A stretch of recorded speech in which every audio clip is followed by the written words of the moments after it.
2017 ജപ്പാനിലെ ഒരു train company പബ്ലിക്കായിട്ട് ഒരു ക്ഷമാപണം നടത്തി. എന്തിനാണെന്നറിയോ? അവരുടെ ട്രെയിൻ 20 സെക്കൻഡ് നേരത്തെ എടുത്തതിന്. നിങ്ങൾക്ക് എത്ര പേർക്ക് ഈ സ്റ്റോറി അറിയാമെന്ന് എനിക്കറിയില്ല. പക്ഷേ അന്ന് ആ ട്രെയിൻ കമ്പനി 9 മണിക്ക് എടുക്കേണ്ടിയിരുന്ന ട്രെയിൻ 8 മണി 59 മിനിറ്റ് 40 സെക്കൻഡിന് അവിടെ നിന്ന് എടുത്തു. ഇത് വലിയൊരു ഇഷ്യൂ ആയിട്ട് എടുക്കേണ്ടതില്ല എന്ന് പബ്ലിക് വരെ പരിഹസിച്ച ഒരു കാര്യമാണ്. പക്ഷെ ജപ്പാനിൽ പ്രോമിസ് എന്ന് പറയുന്നത് ഭയങ്കര സീക്രഡ് ആയിട്ടുള്ള ഒരു വേർഡാണ്. അവിടെ ബ്രോക്കൺ പ്രോമിസ് അല്ലെങ്കിൽ ആ ഒരു വിശ്വാസ വഞ്ചന എന്ന് പറയുന്നത് വളരെ വലിയ തെറ്റായിട്ടാണ് അവർ കാണുന്നത്. അവര് പബ്ലിക്കിനോട് പറയാൻ ഉദ്ദേശിച്ചത് ഞങ്ങൾക്ക് ഞങ്ങളുടെ പ്രോമിസ് കീപ്പ് ചെയ്യാൻ പറ്റാത്തതിനാൽ ഞങ്ങൾ ക്ഷമ ചോദിക്കുന്നു എന്നുള്ളതാണ്.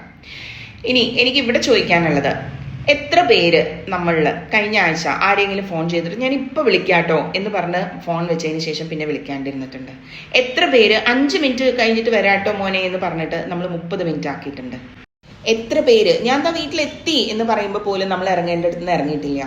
ഇതെല്ലാം ചെറിയ ചെറിയ നുണകളാണ്. സമാധാനം കാത്തു സൂക്ഷിക്കാൻ പറ്റുന്ന എല്ലാവരും ചെയ്യുന്ന ചെറിയ ചെറിയ നുണകളാണെന്ന് നമുക്കറിയാം. പക്ഷേ ഇതെല്ലാം വിശ്വാസത്തിൻ്റെ ചെറിയ ബ്രിക്സ് ആണ്, നമ്മുടെ റിലേഷൻഷിപ്പ് കെട്ടിപ്പടുക്കുന്നതിൻ്റെ ചെറിയ ബ്രിക്സ്.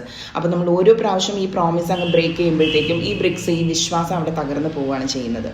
നമ്മുടെ റിലേഷൻഷിപ്പ് നന്നാവണമെന്നുണ്ടെങ്കിൽ ഈ ചെറിയ ബ്രിക്സ് പോലും നമ്മൾ നല്ല ഉറപ്പിച്ചിരിക്കണം. അതുകൊണ്ട് പ്രോമിസ് പാലിക്കാൻ പറ്റുന്നതാണെങ്കിൽ മാത്രം കൊടുക്കുക. Happy morning.